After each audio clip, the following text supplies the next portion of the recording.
अस्सलाम वालेकुम नाजरीन, आप देख रहे हैं प्रोग्राम दूसरा रुख और मैं हूं सनाउल्लाह खान। नाजरीन, मुल्क में मईशत की बेहतरी के दावे किए जा रहे हैं और ये कहा जा रहा है कि मईशत के तमाम शोबों में बेहतरी आई है। वज़ीर आज़म पाकिस्तान और वज़ीर ख़जाना भी फ्यूचर के हवाले से बड़े ऑप्टोमिस्टिक हैं और वो देख रहे हैं कि मईशत 5 से 6% ग्रो करेगी।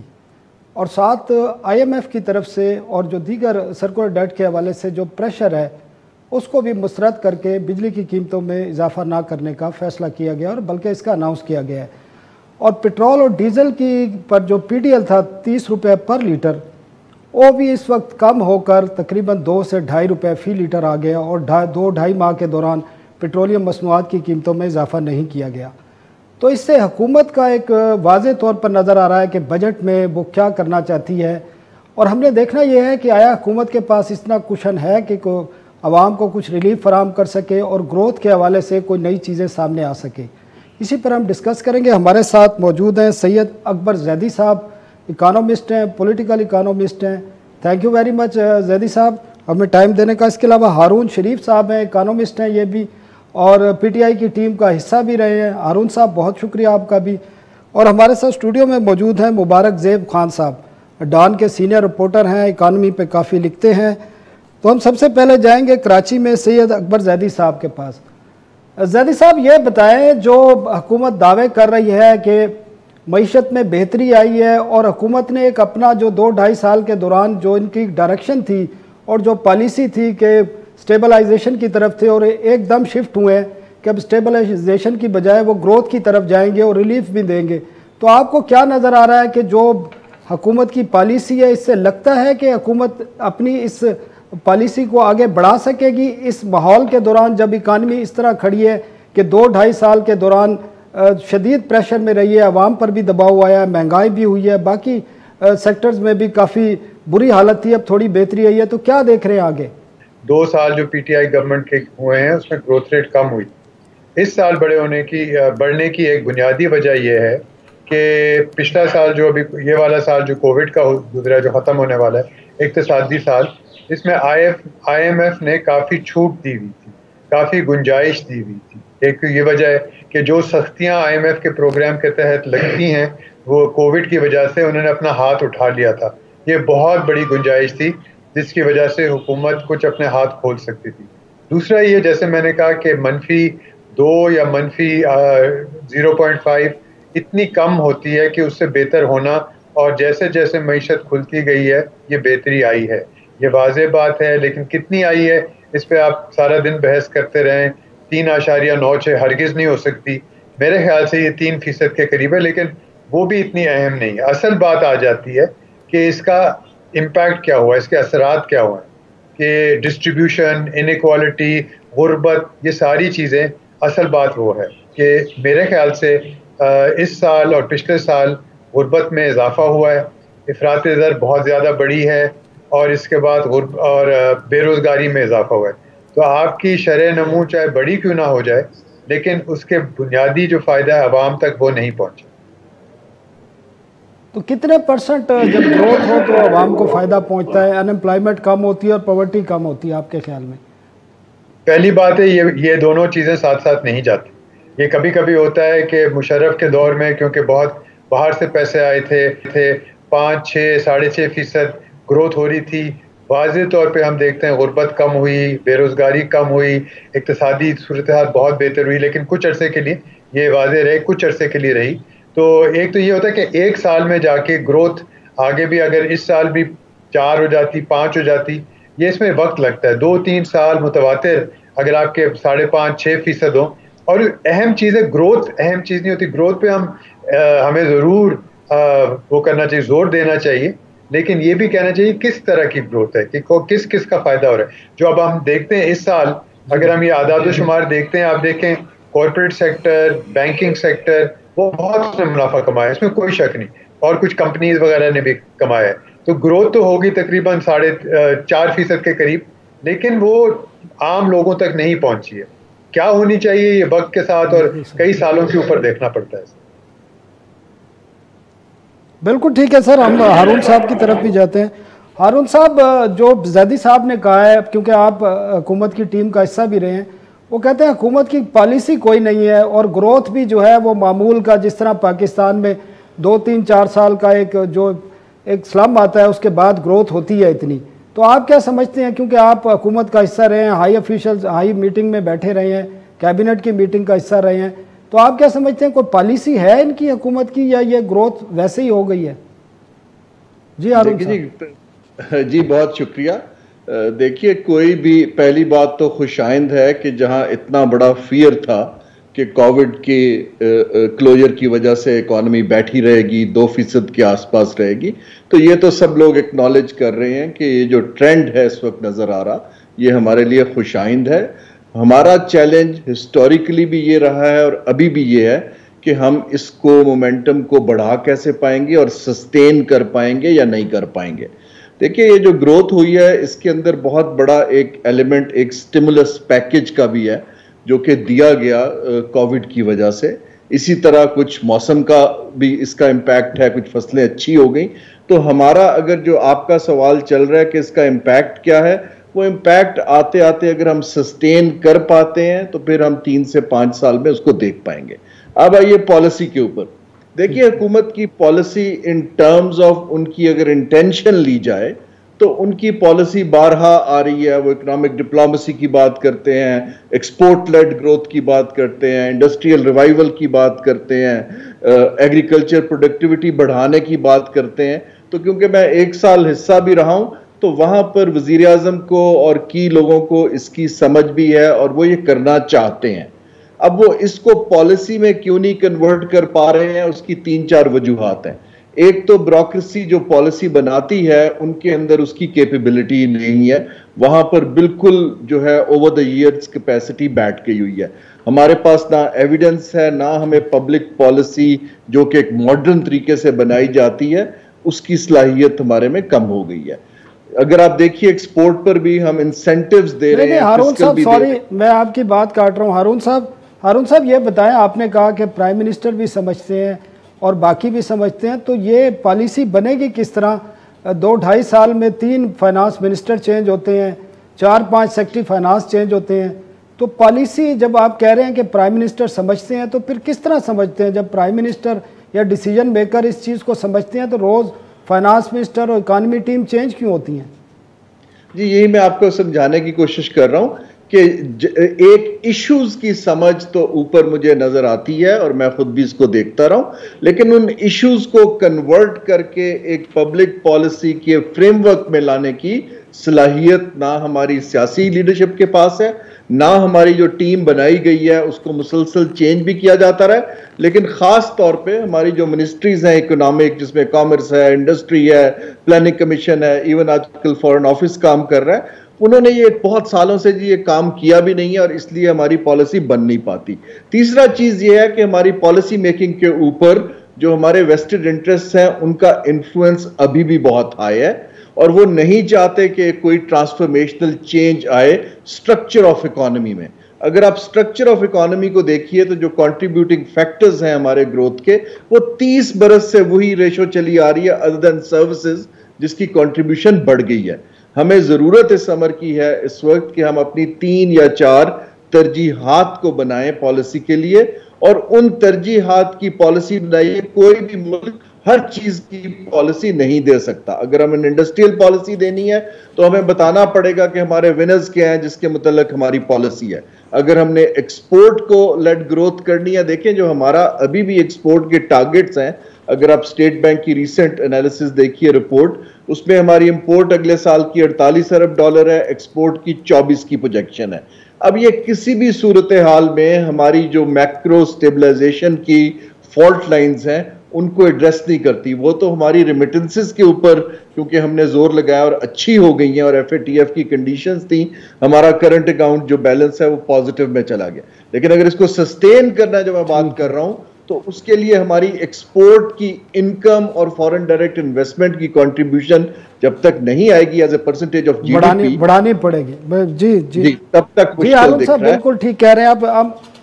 हारून साहब ये जरा मुबारक ज़ेब साहब से भी इस बारे में बेचते हैं। मुबारक ज़ेब, जो हमारी ग्रोथ है वो नज़र ये आ रहा है कंजम्पशन बेस है जो 2-3 साल बाद होती है, जो सारी दुनिया में जिस तरह बांग्लादेश की है या इंडिया की है या चाइना की है कि वो एक्सपोर्ट लेड वो उनकी जो है ग्रोथ है, तो हम कब इस तरफ जाएंगे कि जो पायदार एक्सपोर्ट है या पायदार तरक्की है वो उसी वक्त मुमकिन होगी जब हम कंजम्पशन बेस तो हमारी है ही है ना, उससे हम निकलेंगे और एक्सपोर्ट की तरफ जाएंगे। क्योंकि आप एक्सपोर्ट को ट्रेड को काफ़ी देखते हैं, तो आप क्या समझते हैं वजह क्या है कि हम पिछले 25 पीपल्स पार्टी के दौर में 25 अरब डॉलर थी, आज हम 24, 22, 23 अरब डॉलर पे खड़े हैं आज भी एक्सपोर्ट में। तो वजह क्या है और आया कि ये हुकूमत इसमें संजीदा है, कुछ इकदाम नज़र आ रहे हैं कि इसमें एक्सपोर्ट बढ़ेगी? जी थैंक यू सनाउल्लाह। देखो मैं जो मैं देख रहा हूँ कि मैं जब इसका ख़ुद हम लिखते भी हैं और देखते भी हैं, अगर हम पिछले गवर्नमेंट के साथ इसके कंपैरिजन करते हैं कि जब आपने स्पेसिफिकली एक्सपोर्ट्स की बात की, ये एक्सपोर्ट्स लेड ग्रोथ वाले ये जो स्ट्रैटेजी है East Asian economy, East Asian miracle वाली, ये सारी चीज़ें आउटडेटेड हो गई है। और अनफॉर्चुनेटली अभी भी हमारे जो पॉलिसी मेकर्स है या जो इकोनॉमिस्ट है ये नाम लेते हैं, बड़ी फैंसी टाइप टर्म्स है जो लोग यूज़ करते हैं, ये चीज़ें ख़त्म हो गया। अब उसमें बहुत आगे तक बात चली गई है कि एक्सपोर्ट लेड ग्रोथ में किन सेक्टर में, किन एरियाज़ में और उसकी इम्प्लीकेशंस क्या है। जब तो आप ये नहीं कह सकते, आप ये देखो, आप ये नहीं कह सकते, देखो आपका पिछला 5 साल जो PMLN गवर्नमेंट थी उसमें एक्सपोर्ट उनकी प्रायोरिटी नहीं थी। बिल्कुल सही। That was totally a no go area Ishaq Dar के लिए एक्सपोर्ट। बल्कि उन्होंने ये किया था कि उन्होंने एक्सपोर्ट सेक्टर्स को खासा हिट किया था थ्रू एडिशनल टैक्सेस। यानी उन्होंने रॉ मटेरियल्स के ऊपर 3 से लेकर 11-14% तक, हमारे बहुत सारे सेमी फिनिश प्रोडक्ट्स हैं जो 20 के स्लैब में अभी भी रखे हुए हैं, यानी 20% कहीं भी ग्लोबली नहीं है। तो आपका जो डायरेक्शन था पिछले 5 साल का वो था रेवेन्यू ड्रिवन, यानी रेवेन्यू क्या कि इजी तरीके से पॉकेट करे, किस तरह थ्रू विद होल्डिंग टैक्सेस और थ्रू एडिशनल टैक्सेशन और ये सारा कुछ था। तो एक्सपोर्ट सेक्टर को खासा हिट किया था पिछली गवर्नमेंट के 5 साल पॉलिसी में।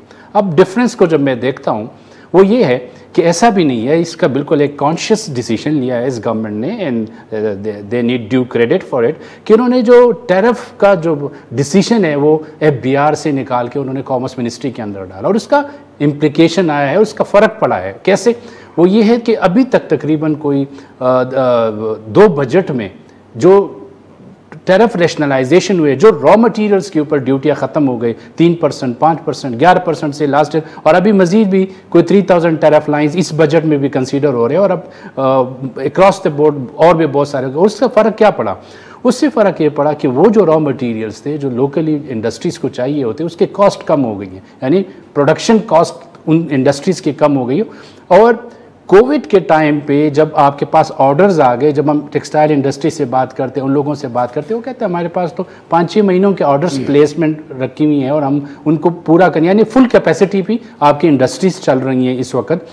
तो आपने कॉस्ट कटिंग की थ्रू टैरिफ रैशनलाइजेशन, ये एक रैशनल डिसीजन है, ये आप नहीं कह सकते कि कोई अज खुद हुआ है। दूसरी बात ये है कि आपने इंडस्ट्रीज को सब्सिडी दी है, आपने पावर टैरिफ पे सब्सिडी दी है, आपने गैस के ऊपर सब्सिडी है, ये भी एक पॉलिसी डिसीजन था जो हुआ है। और उससे आप इंडस्ट्रियलिस्ट से पूछे उन लोगों की, हाँ वो जो चीज़ जो हम जिसके बात कर रहे हैं कि जिसकी वजह से आपने शुरू में कहा कि उसका एक आम लोगों के ऊपर उसका असर नहीं है, इन्फ्लेशन बहुत ज़्यादा है।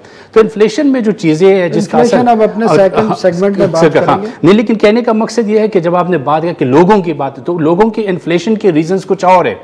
आप इंडस्ट्रियलिस्ट से बात करते हैं, वो कहते हैं कि हमने एक्सपोर्ट ऑर्डर, नो डाउट आपका लो बेस था, लो बेस के ऊपर जो ग्रोथ आई है तो वो ग्रोथ ज़्यादा शो हो रही है, वो आ रही है, लेकिन एक्सपोर्ट मुल्क से जा रही है। आपने ख़ास तौर पर अप्रैल जो हमारा यूनाइटेड स्टेट में सबसे ज़्यादा, मतलब we are one of the major exporter to the United State. तो ये ऐसा नहीं हुआ है, यानी आपकी मार्केट स्ट्रैटेजी भी थी, आपने सप्लाई लाइन को इम्प्रूव किया, आपने कॉस्ट कटिंग की, प्रोडक्शन की, और आखिरी बात जो है वो ये है कि जो प्राइम मिनिस्टर पैकेज है वो जो पिछली गवर्नमेंट की तरफ टाइम से चला रहा है वो ये है कि आप एक्सपोर्ट के ऊपर कैश सब्सिडी दे रहे हैं, यानी जो एक्सपोर्ट, तो वहाँ से और इसके साथ साथ जो एक्सपोर्टर का एक और बड़ा इशू था और वो ये था कि उनके रिफंड्स का इशू था। जब आपने उनको ऑनलाइन कर दिया और रिफंड के जो ब्लॉक होते थे कि आप अपने रेवेन्यू फिगर्स को हायर साइड पे शो करने के लिए रिफंड्स को रोकते थे, वो ऑटोमेटिक हो गया अब एक्सपोर्ट। तो ये सारे ऐसे डिसीजंस थे। अब आपकी आखिरी पॉइंट की तरफ कि हमारा स्टेग्नेशन है 25 बिलियन की अराउंड, और अगर हम रीजन में देखते हमारा सबसे लोएस्ट है, अगर हम अपने आप को बांग्लादेश के, तो उसके लिए तो सनाउल्लाह उसके लिए करना ये पड़ेगा कि गवर्नमेंट को वैल्यू एडेड सेक्टर को प्रमोट करना पड़ेगा। वैल्यू एडेड सेक्टर के लिए इस बजट में इनको इंसेंटिव्स देने पड़ेंगे, चाहे वो उनकी प्रोडक्शन। हम एक वक्फा लेते हैं और बजट पर हम अगले से बात करेंगे। नाज़रीन, एक वक्फे के बाद हम बात करेंगे ज़ैदी साहब से भी और उनसे जानेंगे कि स्टेट बैंक ने भी कहा है कि महंगाई कम नहीं होगी, ना होने जा रही है और हुकूमत इसमें नाकाम रही है। इसके साथ पायदार जो हमारी तरक्की है वो किस तरह मुमकिन होगी और बजट में क्या इकदाम आ रहे हैं। Stay with us after break.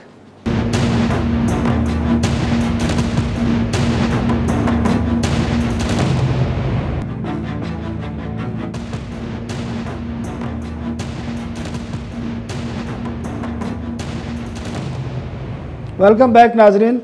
Zaidi साहब की तरफ चलते हैं। अकबर ज़ैदी साहब, ये बताएं कि स्टेट बैंक की जो एक रोज़ कबल रिपोर्ट आई है, क्वार्टरली रिपोर्ट, उसमें उन्होंने वाज़ेह तौर पर कहा है कि 3 जो हैं ख़तरात हैं हुकूमत के लिए, पाकिस्तान के लिए, जिसमें एक उन्होंने कहा है इन्फ्लेशन है, महंगाई कंट्रोल नहीं हो पा रही है। इसकी वजूहात भी हम आपसे जानेंगे। इसके साथ एक बड़ी उन्होंने बात की है कि जो डेट सर्विसिंग है वो आपके रेवेन्यू से भी ज़्यादा बढ़ती जा रही है और इसको अगर ना देखा गया तो ये मसाइल आपकी पूरी इकानमी को इस पर असरात मुरतब होंगे। तो क्या कहते हैं इस बारे में? जी ज़ैदी साहब। बिल्कुल सही कह रहे हैं आप। इफरात ज़र, जैसे मैंने शुरू में कहा था कि आपकी ग्रोथ रेट, आपकी एक्सपोर्ट्स या जो कुछ भी हो, कुछ लोग ज़रूर पैसा कमा रहे हैं और कमाएंगे, लेकिन अगर आपकी ऐसी कोई पॉलिसी नहीं है जो इस तरह की ग्रोथ हो जिसको आजकल इंक्लूसिव ग्रोथ कहा जाता है, या फिर ऐसी ग्रोथ जो आम लोगों तक पहुँचे, तो फिर उसका कोई फ़ायदा नहीं होता। दूसरी बात सबसे अहम यह है इफरात ज़र, आप किसी शख्स से, किसी पाकिस्तानी से पूछें कि इस वक्त तुम्हारी जो इक्तिसादी हालत कैसी है, पिछले साल 3 साल के मुकाबले में कैसी है, 2 साल के मुकाबले में कैसी है, वो हमेशा ये कहेगा कि बहुत बुरी है। और सबसे बड़ी वजह ये होगी, तो खैर लोगों के रोज़गार में कमी आई है, बेरोज़गारी बढ़ी है, लेकिन जो सबको जिसका असर होता है वो है इफरात ज़र। अच्छा, अब ये बड़े मज़े की बात है, इसमें जो अफरात ज़र के जो फिगर्स भी होते हैं, एक आता है सेंसिटिव प्राइस इंडेक्स, जो ज़्यादा अहम है क्योंकि उससे फिर खाने पीने की खुर्दोनोश की चीज़ें जो हैं उस पर असर पड़ती हैं। और हमने पूरे 1.5-2 साल में हमने यही देखा है कि लोगों के लिए खाने पीने की बुनियादी चीज़ें, ये भी नहीं महंगी चीज़ें, बुनियादी चीज़ें वो ज़्यादा महंगी होती गई और बहुत मुश्किलात हुई हैं। और ये भी सारी दुनिया में देखा गया, जहाँ ऐसे हालात होते हैं कि लोग अपनी ग़िज़ाइयत जो होती है, न्यूट्रिशन, वो कम कर देते हैं, कम खाने लगते हैं, तो उसके भी असर आते हैं। अच्छा, इसमें एक जो बड़ी बात है जिसमें शुरू में आपने या किसी ने जिक्र किया था, ये जो हुकूमत ने एक बहुत बड़ी गलती की है वो ये की है कि वो इन्होंने पेट्रोल के रेट नहीं बढ़ाए। सारी आलमी मंडी में, जहाँ चंद महीने पहले क्योंकि सारी दुनिया की मईशत बंद थी, 35% बल्कि 0 रुपये भी हो गया, $0 भी हो गया था। क्या 1 साल पहले तेल $0 बैरल मिल रहा था, फिर कुछ महीने पहले $35 मिल रहा था, अब ये $70 मिल रहा है, यानी 100% इसमें इजाफा हो गया। लेकिन हमारी हुकूमत ने पिछले 2-3 महीनों से इसकी कीमत नहीं बढ़ाई है लोकल मार्केट में। मेरा ख्याल है इसकी वजह वाज़ेह तौर पे ये है कि इन्फ्लेशन वैसे ही ज़्यादा हुआ है, बजट आने वाला है, इनको बजट पास कराना है, ये हंगामा नहीं चाहते वगैरह वगैरह। आप देखिएगा सबसे पहली चीज़ जो होगी जुलाई के बाद, ये बिजली के नर्ख बढ़ेंगे, गैस के नर्ख बढ़ेंगे और पेट्रोल के रेट बढ़ेंगे। एकदम से इन्फ्लेशन जो है, फिर इन्फ्लेशन कैसे कम होगा? क्या कम होगा? मैं कह जी इन्फ्लेशन फिर किस तरह कम होगा? मुझे तो फिर नजर नहीं आ रहा, क्योंकि अगर बिजली और पेट्रोल के रेट बढ़ते हैं तो इन्फ्लेशन तो बिल्कुल वो होता ही है। अगर इक्तिसादी अगर आपकी इकोनॉमी खुल जाए, आगे बढ़ जाए, इक्तिसादी एक्टिविटी आपकी बढ़ जाए, तो ये उसमें आ जाता है। अच्छा, इसमें 2 पहलू है। एक तो इन्फ्लेशन की वजह, एक तो ये हमारा इम्पोर्टेड बहुत बड़ा कंपोनेंट आता है जो नहीं आया है पिछले 1-1.5 साल में, अब एकदम से आएगा जैसे मईशत खुलेगी, ये बात है। दूसरी चीज़ जो है वो ये कि हमारी सप्लाई चेन या सप्लाई में ब्रेक्स आए हैं। मसलन खुर्दोनोश, खाने पीने की चीज़ इनकी कमी हो गई थी, कपास हम इंपोर्ट कर रहे थे, वीट का मसला हुआ है, माफियाज वगैरह ये हुई हैं, चीनी की कीमत कहाँ से कहाँ 105-110 तक पहुँच गई है। तो ये कुछ एडमिनिस्ट्रेटिव इश्यूज भी हैं। आप जो पूछ रहे हैं कि इन्फ्लेशन किस तरह कम किया जा सकता है, एक चलें दुनिया में आलमी मंडी में तेल की कीमत अपनी जगह, लेकिन आप इसको एडमिनिस्ट्रेटिवली कम कर सकते हैं, आप रोक सकते हैं, इस पे कंट्रोल लगा सकते हैं, और ये एक बहुत बड़ा पहलू होना चाहिए जिस पे अभी तक किसी हुकूमत के किसी अहलकार ने या हुकूमत की पॉलिसी ने ज़रा भी जोर नहीं दिया। अच्छा, वो ज़ैदी साहब ये भी बता दें कि जो स्टेट बैंक ने कहा है डेट सर्विसिंग के हवाले से कि आपकी डेट सर्विसिंग इस लेवल पे जा रही है कि आपके रेवेन्यू से भी ज़्यादा डेट सर्विसिंग हो गई है और रेवेन्यू आपका बढ़ नहीं रहा है, तो इसको किस तरह हैंडल करेंगे और क्या समझते हैं कि इससे निपटने में ये हुकूमत कामयाब हो सकती है? ये सारी हुकूमतें कहती हैं उनको वो डेट अपना वापस करने की कोशिश करी, ये हुकूमत भी कहती है कि हमने बहुत सारा डेट वापस कर दिया और हमें रेवेन्यू बढ़ाना है। मेरा ख्याल है कि पाकिस्तान के हर मसले की जड़, उसका सोल्यूशन और उसका मसला जहाँ से पैदा होता है वो रेवेन्यू जनरेशन से होता है, टैक्स और नॉन टैक्स। हमने इतनी सारी रियायतें दी हुई हैं, हमने इतने सारे लोगों को टैक्स नेट से बाहर रखा हुआ है। अभी तक जो हमारे पास आदाद शुमार हैं, 1% से कम लोग जो हैं पाकिस्तान की आबादी के वो जो है इनकम टैक्स देते हैं पूरी तरह भर के। इतनी हमने उसको मराद दी हुई है, छूट दी हुई है, लोगों को पकड़ते नहीं है। अब शौकत तरीन साहब जो हैं, जो आए हैं, बड़े एक्टिवली इन चीज़ों में पढ़ रहे हैं, वो ये भी कह रहे हैं हम IMF से नेगोशिएशन दोबारा करेंगे, यही मुआहिदा है, इसको फर तरह से देखेंगे, देखें ऐसा होता है। और वो टैक्स की बात करें, मेरे ख्याल है कोई वजीर ख़जाना ऐसा नहीं है जो टैक्स बढ़ाने की बात ना करता हो, ये भी कर रहे हैं। लेकिन अभी तक कोई वजीर ख़जाना या कोई हुकूमत इतनी कामयाब नहीं हुई कि ये टैक्स का और रेवेन्यू का मसला हल कर सके। मुझे नहीं नजर आ रहा। हमारी इकोनॉमी हमारी इकोनॉमी एक्सपैंड कर रही है, लेकिन जिस रफ्तार से एक्सपैंड कर रही है उसमें टैक्स नहीं बढ़।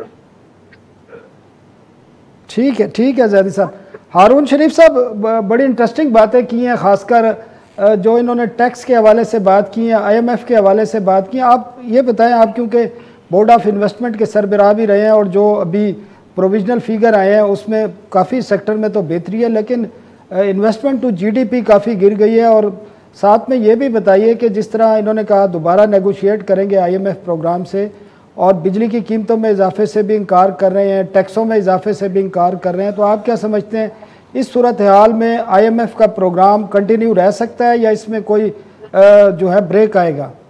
जी हारून साहब। जी दोनों। मैं जरा IMF के प्रोग्राम पे जिक्र कर दूं।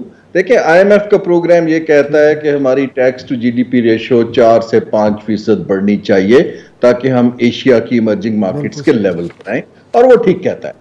दूसरा, वो कहते हैं कि देयर आर स्ट्रक्चरल फ्लॉज जो हमारे एनर्जी सेक्टर के हैं, जो सर्कुलर डेट में ट्रांसलेट हो जाते हैं।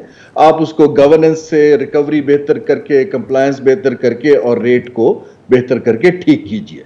IMF ये भी कहता है कि अपने लॉसेस घटाइए, अपने एक्सपेंडिचर मैनेजमेंट बेहतर कीजिए, स्टेट ओन्ड एंटरप्राइजेस को आप ठीक करें, और फाइनली वो कुछ इदारा जाती इस्लाहात जो है, स्टेट बैंक की ऑटोनॉमी और दूसरी की बात करता है। अब ये जो चीजें हैं ये तो कंडीशनैलिटीज हैं। ये सारा काम जो ये रिफॉर्म्स हैं ये तो हमारा पाकिस्तान का अपना काम है, क्योंकि जब तक हम ये नहीं कर पाएंगे तब तक ये जो हम सारी डिबेट कर रहे हैं ये चीजें सस्टेन नहीं हो पाएंगी। अब घूम घूम के पिछले 30 साल से दोबारा बेल आउट की तरफ चले जाते हैं, क्योंकि जो ही ग्रोथ शुरू होती है इंपोर्ट बढ़नी शुरू हो जाती है, और इस वक्त तो हम नेट फूड आइटम्स के इंपोर्टर बने हुए हैं बीइंग एन एग्रीकल्चर कंट्री। तो हमारे ऊपर इन्फ्लेशन के ऊपर प्रेशर्स तो कमोडिटी प्राइसेस की चेंजेस से, ऑयल प्राइसेस की चेंजेस से आते रहेंगे, अनलेस एंड अनटिल कि हमारे पास अपने इंडिजिनस रिसोर्सेज बढ़ पाए। मेरा जो तज्जिया है जी, जो मैं 30 बरस से देख रहा हूं डेवलपिंग कंट्रीज को, पाकिस्तान को और इस हुकूमत को, मेरा नहीं हिसाब कि हम कोई स्ट्रक्चरल शिफ्ट ला पाएंगे टैक्स बेस को बढ़ाने के लिए अगले कुछ सालों में, और उसकी ज्यादा वजूहात पॉलिटिकल इकोनॉमी की वजूहात हैं। हमें चाहिए कि इसकी एक्सपेंडिचर मैनेजमेंट की तरफ तवज्जो दें कि हमारी तरजीहात क्या है। देखिए, PSDP का पैसा एलोकेट करना एक चीज है, लेकिन आप उसको इंफ्रास्ट्रक्चर में खर्च करते हैं या आप उसको प्रोडक्टिविटी बढ़ाने में करते हैं, ये तो हुकूमत के बस में है ना जी। तो हमें यह देखना चाहिए कि तरजीहात क्या बनानी है। डेट की जो हमारी रेशो है GDP पे, दैट इज वरिसम, तकरीबन 87% पर वो पहुंच चुका है, और हमारा लोकल डेट फॉरेन डेट से कहीं ज्यादा है। मेरी इसमें राय ये है कि जो बहुत से हमारे प्रोजेक्ट्स ऐसे हैं, हमें फाइनेंसिंग, इनोवेटिव फाइनेंसिंग की जरूरत है। सारा बर्डन डेवलपमेंट का टैक्स पेयर के कलेक्शन के ऊपर डालना किसी भी मुल्क में सस्टेनेबल नहीं है। हमें बेतहाशा तो प्रोजेक्ट्स फिर किस तरह बजट डेफिसिट किस तरह पूरा होगा? बजट डेफिसिट पूरा करने के लिए कर्जे तो लेने पड़ते हैं, डोमेस्टिक ज्यादा वो डोमेस्टिक ही लिए जाते हैं। जी, दो ही तरीके हैं। एक, हम अपना रेवेन्यू बढ़ा पाएं, जो हमारा स्टेट ओन्ड एंटरप्राइजेज या लॉस मेकिंग एसेट्स हैं उनसे आप छुटकारा हासिल करें। और तीसरी इंपॉर्टेंट चीज मैं ये कह रहा हूं कि सब चीजें आप बजट पर ना डालिए, let financial market, capital market, bonds float करके, जहां हुकूमत की गारंटीज या हुकूमत का डेट ना बढ़े, बल्कि प्राइवेट सेक्टर को रोल दीजिए कि वो इसके अंदर आए, इंफ्रास्ट्रक्चर में आए, टोल बेस्ड रोड। हारून साहब, जहां पे हारून साहब सॉरी आपकी बात काट रहा हूं, जहां पर जो सियासी मफादात हैं, जिस तरह आपने पॉलिटिकल इकानमी की बात की, वो हावी हो जाएं, क्योंकि आगे 1.5-2 साल बाद इलेक्शन भी हो रहे हैं और जो हुकूमत की और प्राइम मिनिस्टर की बातें नज़र आ रही हैं उससे लग रहा है कि इलेक्शन की तैयारी में जा रहे हैं।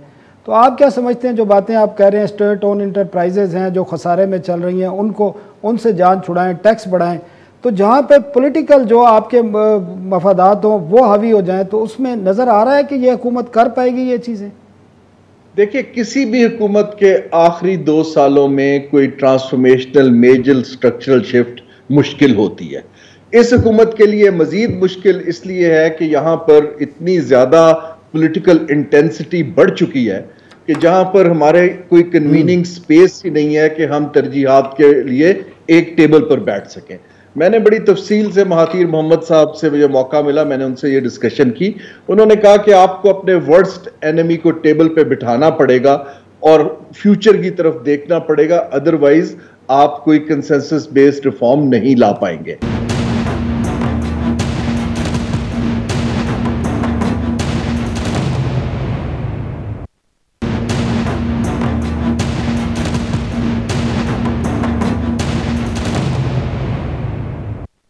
मुबारक ज़ैब साहब, बड़ी ज़बरदस्त बातें की हैं जैदी साहब ने भी और हारून साहब ने भी इकानमी के हवाले से। तो आप क्या समझते हैं, ख़ासकर जो आपका सब्जेक्ट है, जो मैं बात पूछ रहा था जैदी साहब से भी और उनसे भी, कि जो आपकी डेट सर्विसिंग है वो आपके महसूलात से भी टच कर रही है उसको, बल्कि अब आपके पास कुशन नहीं रही है बाकी एक्सपेंडिचर के लिए, PSDP करना है या बाकी चीज़ें करने हैं। तो आपको नज़र आ रहा है ये हुकूमत रेवेन्यू में, महसूलात में इजाफा कर सकेगी? देखिए मसला ये है कि मैं सिर्फ उसको भी थोड़ा सा, जो जैदी साहब ने इन्फ्लेशन का तस्करा किया, कि देखो इन्फ्लेशन जो है बड़ा पॉलिटिकली बड़ा सेंसिटिव इशू है, और जब आप ख़ास तौर पर इलेक्शन में जा रहे हो और उसके लिए आपको तैयारी करनी होगी, लेकिन इसमें एडमिनिस्ट्रेटिवली एक गवर्नमेंट कितना सक्सेसफुल हो सकता है कि आप 10th अमेंडमेंट के बाद आपके पास कितने पावर रह गई। आप प्राइसेस जो है एक प्रोविंशियल सब्जेक्ट है, लेकिन कितने प्रोविंसेस उसमें रोल प्ले कर रहे हैं और कहाँ से हो रहा है। फिर दूसरी इंपॉर्टेंट चीज़ है कि आपने देखा कि शुगर वाले केस में देखे कि जो वेस्टेड इंटरेस्ट के लिए वो कितना पॉलिटिकली पावरफुल है, कि एक पार्टी के अंदर एक ग्रुप इमर्ज होता है और वो किस तरह प्रेशर एक्सर्ट करता है नोइंगली कि ये एक चीज़ हुई है और इसके प्राइस शूट कर गए, तो आप उसको कैसे काउंटर करेंगे कि आपका पॉलिटिकल स्ट्रक्चर जो है वो पूरा टोटली फ्लॉड है। आपका पार्लियामेंट लोअर एंड अपर दोनों उस वेंचर्स ट्रस्ट की या तो डायरेक्ट नॉमिनी बैठे हुए हैं या वो खुद बैठे हुए हैं, और वो लोग जो है उनके जो पॉलिसीज बनते हैं तो उनके इंटरेस्ट को प्रमोट एंड प्रोटेक्ट करते हैं। तो उस जब हम बात करते हैं तो कैसे, चाहे वो इस गवर्नमेंट तक महदूद नहीं है, ये पिछली जितनी भी गवर्नमेंट्स, डेमोक्रेटिक गवर्नमेंट जिसको कहते हैं ना, ये प्रेशर ग्रुप जो है, ये पॉलिटिकल लोग जो है, रिप्रेजेंटेटिव्स जो है, ये इन पार्लियामेंट्स में बैठे होते, ये कोई ऐसी पॉलिसी होनी नहीं देती। कैसे नहीं? अब वो अगर आप टैक्स की बात करते हैं, अगर टैक्स पे जब FBI ने कहा था कि हम 10 साल पुराने आप किसी के वो इन्वेस्टिगेट करना चाहते हैं कि आप 10 years बैक उसके, उन्होंने उसको लिमिट कर दिया कि नहीं 5 साल से आप पुराना कोई रिकॉर्ड नहीं देख सकते। यानी पॉलिसी कौन बनाते? यही पार्लियामेंट ने बनाना है, क्योंकि FBR से उन्होंने उठा के पार्लियामेंट के पार्लियामेंट। लेकिन पार्लियामेंट, क्या ये पार्लियामेंट पीपल रिप्रेजेंटेटिव है? क्या ये लोगों के लिए पॉलिसीज बना रहे हैं?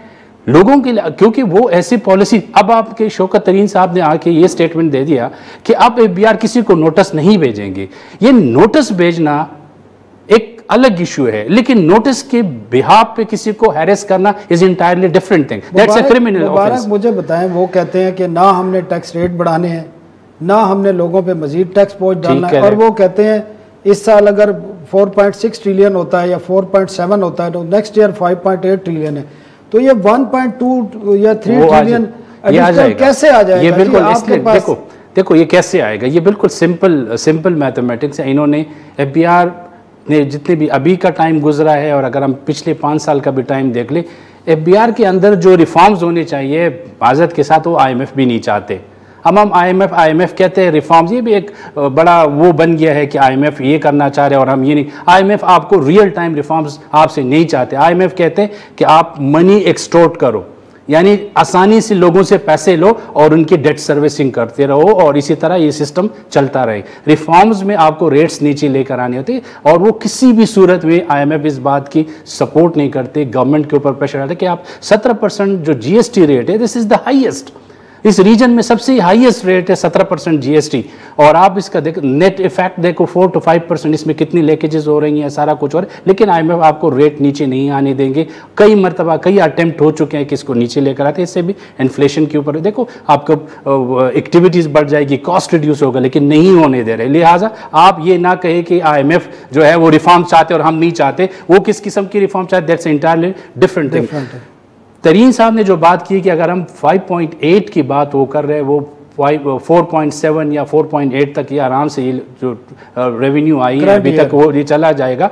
ये जो एडिशनल रेवेन्यू, क्योंकि तरीन साहब को पता है कि इन्फ्लेशन जो है नेक्स्ट ईयर भी तकरीबन 7 से लेकर 8% या ये क्लोज टू 9-10 इन्फ्लेशन रहेगा। हमारे पास टाइम कम है, अब जैदी साहब के पास जाते हैं। जैदी साहब, हारून साहब ने बड़ी ज़बरदस्त बात की है, माथिर मोहम्मद का हवाला दिया और उन्होंने कहा है कि माथिर मोहम्मद का ये कहना था कि अगर आपने अपनी मईशत में और आपने मुल्क में बेहतरी करनी है तो आपको अपने बदतरीन दुश्मन के साथ भी बैठना पड़ता है। आप पॉलिटिकल इकोनॉमिस्ट हैं और आप मुल्क में देख रहे हैं कि गुज़श्ता 3 साल से जो सियासत है वो बड़ी गर्म है और एक दूसरे को कोई बर्दाश्त करने के लिए तैयार नहीं है। तो आप क्या समझते हैं कि मुल्क की इकानमी के हवाले से और मुल्क के जो सिक्योरिटी के इशू हैं, बाकी इशूज़ हैं, उनके लिए PTI और ख़ासकर प्राइम मिनिस्टर को अपोजिशन के साथ बैठने की ज़रूरत है? बिल्कुल, अभी इसमें कोई शक नहीं। उनको अपनी बड़ा दिल दिखाना चाहिए, बड़ा दिमाग दिखाना चाहिए और कहना चाहिए कि चले हमारे सियासत में और इलेक्शंस में इख्तलाफ रहेगा और एक पार्टी दूसरे को हराएगी हर कॉन्स्टिट्यूंसी में और ऐसे इलेक्शंस होंगे। काश इतने शफाफ होते, लेकिन बहरहाल ये उनको कहना चाहिए और उनको कहना चाहिए कि ठीक है, आए कुछ चीज़ें हमें मिलकर करनी चाहिए। आपको ये भी पता होगा अच्छी तरह कि वो चार्टर ऑफ इकोनॉमी की बहुत अरसे से बात हुई है। जब पीपल्स पार्टी थी उस वक्त बात हुई, फिर नवाज शरीफ आई उस वक्त बात हुई। PTI ने कभी बात नहीं की इस मौजू पे क्योंकि वो उसमें शरीक नहीं थे बनाने में। और वो तीनों पार्टियां जो होगी एक तीसरे को चोर समझती हैं, बिकावा समझती हैं, फौज के करीब समझती हैं, मुख्तलिफ चीज़ें समझती हैं। तो ये बड़ा मुश्किल है कंसेंसस करना। लेकिन जिसके पास गद्दी है, जिसके पास फौज की सपोर्ट है, जो हुकूमत में है, जो वजीर आज़म है, जो पार्टी इन पावर है, वो अपना पहल करे। काश ऐसा हो, लेकिन वजीर आज़म की तकरीरों से ऐसा लगता नहीं है कि ये करने वाले हैं। ये तो आखिरी मरने तक जंग लड़ेंगे और अकेले लड़ेंगे। तो मुझे तो नहीं नज़र आ रहा। होना चाहिए बिल्कुल, लेकिन कोई आसार नहीं है।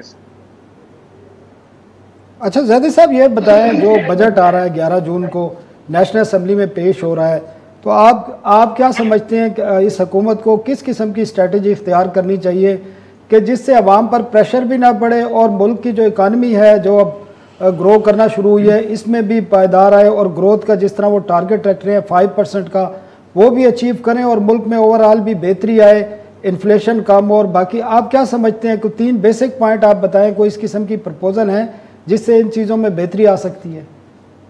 जी, मेरे ख्याल से जैसे आपने भी बात की थी कि अब इलेक्शन, और हारून ने भी बात की थी कि अब इलेक्शन है, बस इलेक्शन का सीज़न शुरू हो चुका है। 2 साल हैं इनके पास और ये अखराजात अपने बढ़ाएंगे, कम नहीं करेंगे, जबकि कम करना चाहिए। ये अखराजात अपने बहुत सारे public sector development program, annual development program वगैरह इसमें प्लान में ये बढ़ाएंगे। ये इतनी बुरी चीज़ नहीं है, लेकिन साथ साथ ये भी है इसके पूरे सही तरह इसका इस्तेमाल नहीं होता। दूसरी चीज़ जो है, मेरे ख्याल से इनको IMF से हटना पड़ेगा। इनको IMF से अपना प्रोग्राम मुअत्तल करना पड़ेगा 2 सालों के लिए, और ये कहेंगे अच्छा बाद में जो पार्टी जीत के आती है वो आपसे रुजू करे, और उससे फिर क्योंकि ये IMF के साथ बैठे हुए और ये अखराजात अपने बढ़ाने ये दोनों नहीं हो सकते।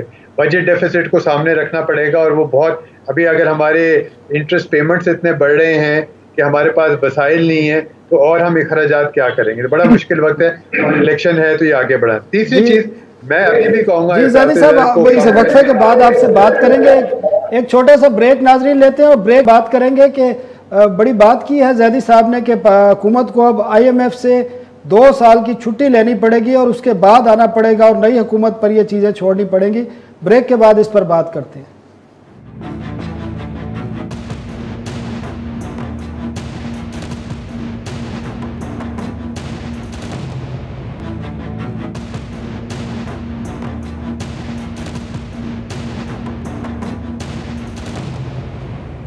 वेलकम बैक नाजरीन। ज़ैदी साहब से हम बात कर रहे थे कि ज़ैदी साहब ने बड़ी बात की है कि इस हुकूमत को, क्योंकि आगे इलेक्शन भी आना है, कि 2 साल के लिए IMF का प्रोग्राम सस्पेंड करना होगा और उन्हें बताना होगा कि नई हुकूमत से इस पर आगे जाकर नेगोशिएट करें। हारून साहब से हम बात करते हैं इसी प्रपोज़ल पर। हारून साहब, ज़ैदी साहब की आपने ये प्रपोज़ल सुना है और हालात भी इसी किस्म के नज़र आ रहे हैं, और वज़ीर ख़जाना की जो बातें हैं, प्राइम मिनिस्टर की अपनी बातें हैं कि IMF की शराइत को वो किसी सूरत अब मानने के लिए तैयार नहीं है। तो आप क्या समझते हैं, हुकूमत को IMF से इस प्रोग्राम को सस्पेंड करा लेना चाहिए या खुद ही हो जाएगा जिस तरह का माहौल बन रहा है? देखिए, जो हमारा IMF के साथ माजी में रिलेशनशिप रहा है, बहुत से प्रोग्राम हैं जो हमने मुकम्मल नहीं किए हैं। सिर्फ 2 प्रोग्राम्स हैं जो हमने मुकम्मल किए हैं। लेकिन मैं कहना यह चाह रहा हूं कि टेक्निकल ग्राउंड्स के ऊपर तो हमारे लिए बहुत मुश्किल है जुलाई के रिव्यू में IMF को कन्विंस करना कि जी हम महसूलात भी कर लेंगे और हम बिजली बढ़ाए बगैर उसकी गवर्नेंस भी बढ़ा लेंगे और हम खर्चे भी घटाएंगे, तो वो तो बहुत मुश्किल है। जो दो चीज़ें नज़र आती हैं, एक तो IMF सिंपैथेटिक है ममालिक से कोविड के इम्पैक्ट की वजह से, जिसपे हमें पहले एक बीच में एक ब्रेक मिल चुका है जो हमने मार्च में लिया था, और उसको दोबारा अब अगले लास्ट रिव्यू में रिवाइव किया गया। दूसरा IMF जो है जी, उसका एक सियासी पहलू है जिस पे ज़्यादा बात नहीं होती है। अगर तो उनके जो सबसे बड़े शेयर होल्डर हैं यूनाइटेड स्टेट्स, उनके साथ हमारी डिप्लोमेटिक लेवल पे, ख़ास तौर पे अफगानिस्तान से मुतल्लिक हमारी अलायंस तगड़ी होती है, तो हमें वहाँ पर वेवर्स मिलने की ज़्यादा तवक्को है। जो प्योरली इकोनॉमिक टेक्निकल ग्राउंड पे पाकिस्तान का केस कमज़ोर है, लेकिन पॉलिटिकल इकोनॉमी के ऊपर और कोविड के लिए और जो हम गरीबों के लिए ये कैश ट्रांसफर्स कर रहे हैं टू लुक गुड, वो केस बनाकर हम वेवर कुछ ना कुछ ले पाएंगे। अब जो इलेक्शन की तरफ जाएंगे, मेरी वरी ये है कि रेवेन्यूज वगैरह, तो देखिए अगर नंबर रेवेन्यू पे हम वैसे ही फिक्सेशन है, हमारी GDP जो टैक्स टू GDP रेशियो तो जी अभी भी 10% के आसपास है।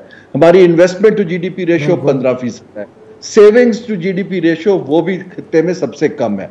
तो हमें देखने की जरूरत यह है कि ये चीजें बिजनेस एज यूजुअल से तो ठीक नहीं हो पाएंगी। अब ये इलेक्शन ईयर आ रहा है, उसमें कोई बड़ी रिफॉर्म तो नहीं है। मेरा ख्याल था कि अगर हम स्टेट ओन्ड एंटरप्राइजेज में कुछ प्राइवेटाइजेशन कर लेते या अपने अखराजात को रैशनलाइज कर लेते, प्रायोरिटाइज कर लेते, तो फिर हमारी एटलीस्ट जो ग्रोथ है वो सस्टेन 4%, 5% के आसपास रह जाएगी। लेकिन वरीसम यह है कि जो ही हमारे मिनी बजट्स आने शुरू होंगे, अगर कोई बाहर का शॉक आ गया, ऑयल प्राइस बढ़ गई या कुछ और हो गया, तो हमें उसके लिए हमारे पास कोई ऐसा मसल अभी है नहीं कि उसको एब्जॉर्ब कर पाएं। ऑयल प्राइस और बिजली की कीमतें तो बढ़ानी पड़ेंगी आपको, जुलाई या अगस्त में जाकर ये चीजें करनी पड़ेंगी हारून साहब जी। फिर वो बजट की सैंक्टिटी खत्म हो जाती है ना जी। अगर 2 माह के अंदर अंदर ही जो आपने छूट दी है उसको आपने वापस ले लें। अगर इन्फ्लेशन 9% के पास रहती है तो हमें सूद भी बढ़ाना पड़ेगा। ऑल्दो इन्फ्लेशन का बहुत बड़ा लिंक जो है गवर्नेंस के साथ है, और जब तक ये पॉलिटिकल इंटेंसिटी रहेगी, ये डायलॉग ऑन गवर्नेंस जो है वो नहीं हो पाएगा।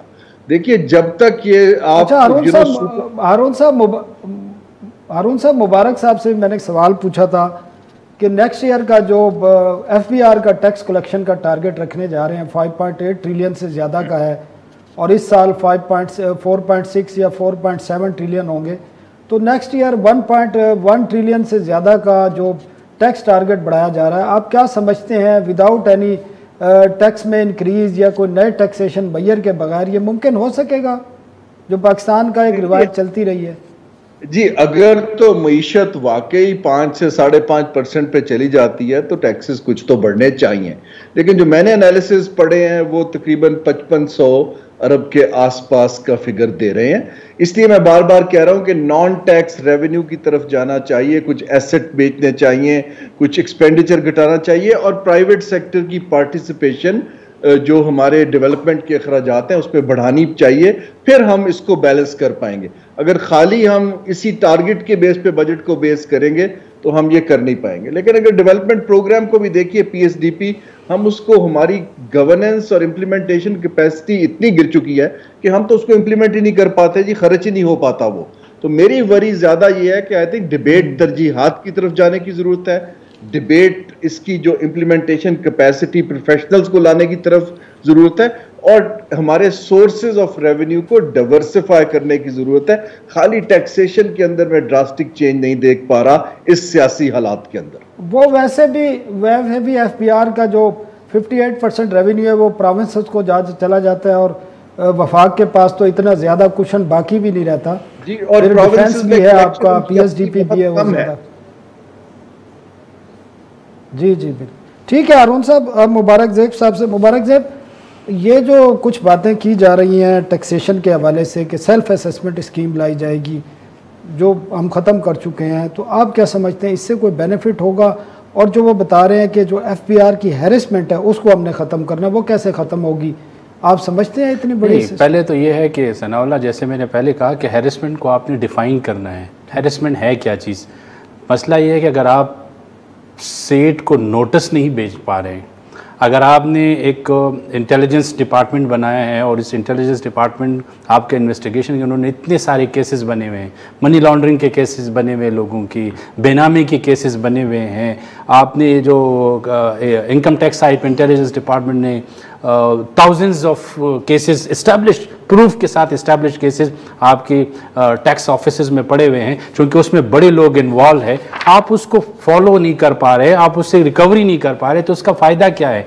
यानी अगर आप कंप्लाइंस आपका तब बढ़ेगा जब डेटरेंस होगी। जब आप डेटरेंस ही नहीं चाहते तो कैसे आगे? ये जो यूनिवर्सल सेल्फ असेसमेंट स्कीम तो 2002 से चली आ रही है, ये तो एक अलग चीज़ है कि ये कैसे होगा, किस तरह होगा। देखो, आपने डेटरेंस बढ़ानी है, कंप्लाइंस बढ़ानी है, तो टैक्सेस ऑलरेडी है, रेट्स अभी भी हाई हैं, इशू सिर्फ और सिर्फ कंप्लाइंस का है, एडमिनिस्ट्रेटिव कंप्लाइंस, उसमें आपका पॉलिटिकल विल चाहिए।